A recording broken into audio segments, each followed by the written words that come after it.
The magic wand tool can be one of your quickest and most powerful ways to isolate an object for selection. In this case, I want to isolate the Golden Gate Bridge, and we have a nice large target of the blue sky. With the bridge having a lot of complex different colors and tones, the sky would be a much easier area to go for. So underneath the Quick Selection tool in your toolbar is the Magic Wand tool. You can also right-click to choose the Magic Wand tool. The initial setting for the Magic Wand tool is a tolerance of 32 color levels.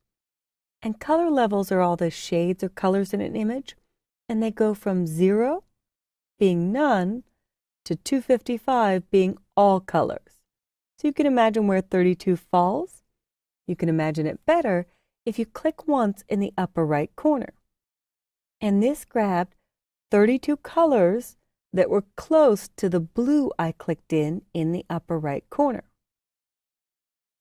If I were to choose Select, Deselect, and set the tolerance to 100 and click roughly on the same spot, I get much more of the blue sky. However, it's digging a little too far where the red meets the blue. So I'm going to choose Select, Deselect, and I'll try 50. I'll click once on the blue, and I got a large portion. And there are modes for the Magic Wand tool.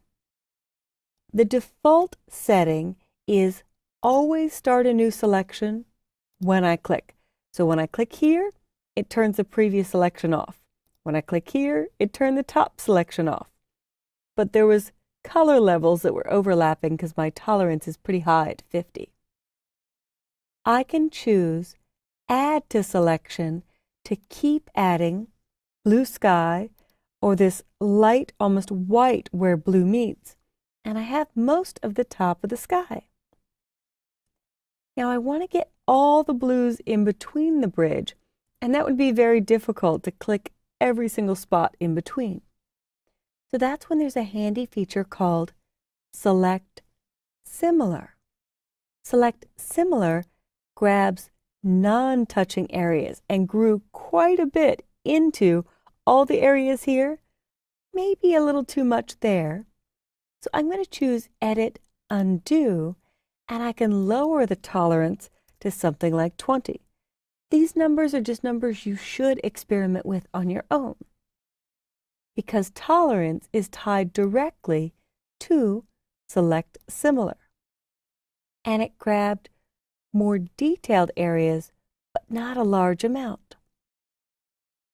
If I choose Select Similar again, it grabs 20 more color levels of the Select Similar.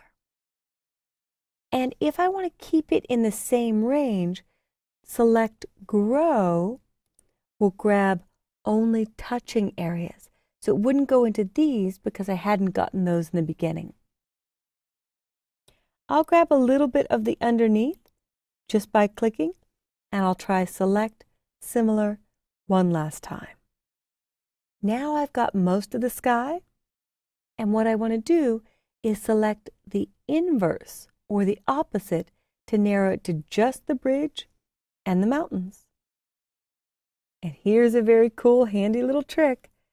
In my Layers panel, I have a hidden layer underneath called Hawaii. It's not really hidden, it's showing, but the Golden Gate Bridge is covering it up right now.